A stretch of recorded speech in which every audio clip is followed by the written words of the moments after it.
Welcome to Charlie's Toolbox, a podcast for women building sovereign, self-led lives. Here, we explore how art, fashion, media, and mindset become tools for power, clarity, and creative direction. This isn't self-help. This is cultural strategy for women who lead themselves. You never experienced a relationship and you are devastated. What do you do? In this episode, we're tackling something most people are afraid to talk about openly. What happens when you've never experienced romantic love? And more importantly, how do you find peace if it never comes? This isn't about fixing you or promising love is around the corner. It's about something deeper. By the end of our time together, I want you to feel a sense of understanding and hopefully genuine peace with wherever you are right now. And if this conversation resonates and you want to go deeper, I'd love to have you join my community at charliestoolbox.com. It's where we continue these honest conversations, explore tools for true sovereignty, and where you can book a one-on-one session with me if you need more personalized support. There is a devastating number of women who haven't experienced a relationship and feel the pains of situationships, ghosting, or outright rejection. Initially, my knee-jerk reaction was to be annoyed, not because I don't understand the frustration of being rejected or how easy it is to internalize the behavior of men, but because crying over men is a tale as old as time. A tradition of sorts that I thought and was taught to shun and despise. I have always yearned for something different. But when you think about society, the way gender is constructed, and how romance and love are taught, is there an alternative? Is there something better, a thought, feeling, or belief to hold on to when you've never been loved romantically and men have disappointed you? And the answer is yes, but with caveats. When I researched this phenomenon, I asked myself, what in society is causing such a response that both men and women are disgruntled by having never experienced love? Women were turning inward, blaming themselves, asking out loud, why not me?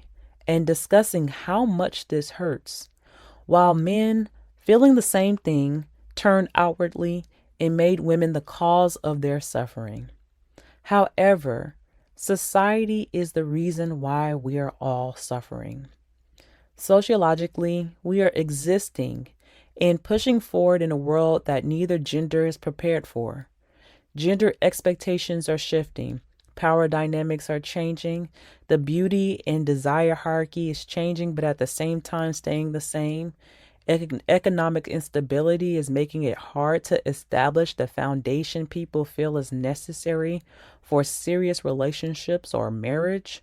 Social media and dating apps are giving the illusion of choice, making you feel like there is always something better, and everyone is silently suffering in between. The reality is that it will take a long time for society to adjust to this new norm.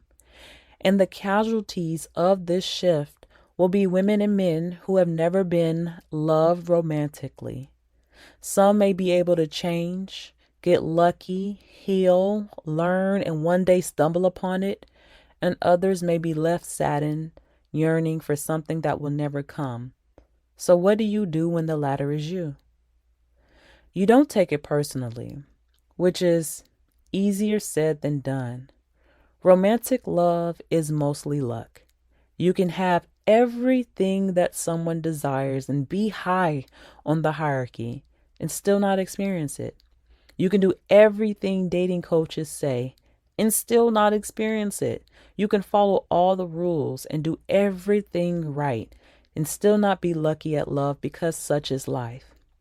To be loved and respected and to have that love and respect reciprocated is largely luck. It's like having a good family or a good life Some people have it better because of where they were born and who they were born to. And some people suffer in life for that exact reason. None of these experiences is because they deserve anything or they are bad or unworthy. It's simply just life. And when you accept that, it may not make the pain of yearning go away, but it will help you not turn on yourself and others when you are yearning. Because the actual yearning is not the problem. Feeling deeply about something beautiful is not an issue. Having a deep longing for something does not create issues. Instead, it's what you do with those emotions that become the problem. Your longing for love could be used as inspiration. It could drive art, literature, compassion, joy, and happiness. It could be a sign of what you are capable of because, wow, look at the depth of your emotions and how far you can feel. Some people can't even feel that way, and that is unfortunate, isn't it? Seeing love could be evidence of what's good in this world or what's possible. It can be like a flower. You see it, admire it, and sometimes take a picture of it. But it does not make you feel less beautiful or amazing. It's just something you appreciate and move on. That is an approach you can take. But most take the self-destructive route. And that is when you allow yearning to become a problem. When you let it consume you so much that you say yes to destructive people, habits, experiences, and thoughts. When you make it so big and so strong that it eclipses everything in your life that has made you and will make you happy.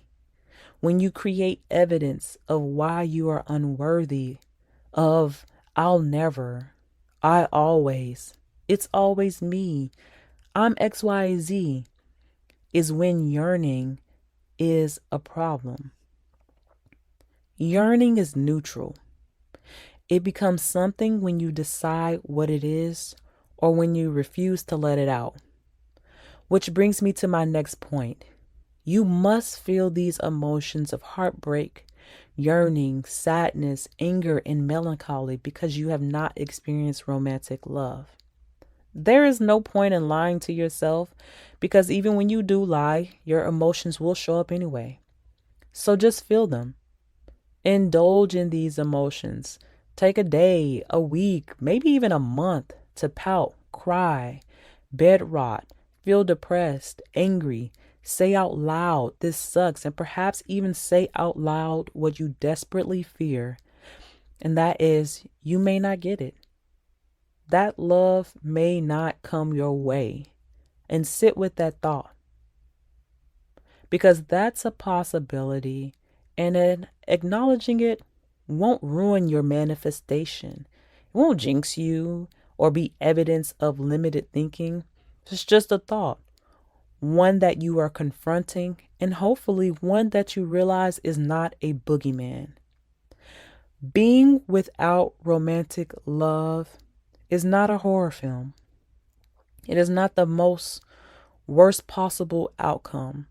It is not a lifestyle that condemns you to perpetual unhappiness. It is not a waiting period. It is not an incomplete life. It is not devastating. It is not an undercurrent of melancholy. It is simply life in circumstances. Like having a good parent or good home, upbringing, and safety. Sometimes you are lucky to have these things, and sometimes you are not. But the determination of this luck has nothing to do with you. It's just life and circumstances. So on that note, I want you to remember this. You don't have to internalize any of this pain. You can feel it fully, let it move through you, and then decide where it goes from there. Because at the end of the day, everything, and I truly mean everything, is luck. And if today's conversation stirred something in you and you want to keep exploring these ideas, come find me at charliestoolbox.com. Join our community where we have these real, honest conversations about life's complexities. We dig into tools for building genuine sovereignty. And if you need more personalized support, you can always book a one-on-one session with me. Until next time, take care of yourself. You deserve that care exactly as you are. That concludes our exploration for today. I hope this conversation has sparked something within you. A new insight, a challenge to the status quo, or a deeper connection to your own radical vision. Remember, Charlie's Toolbox is more than a podcast. We are a cultural studio, a movement, a revolution.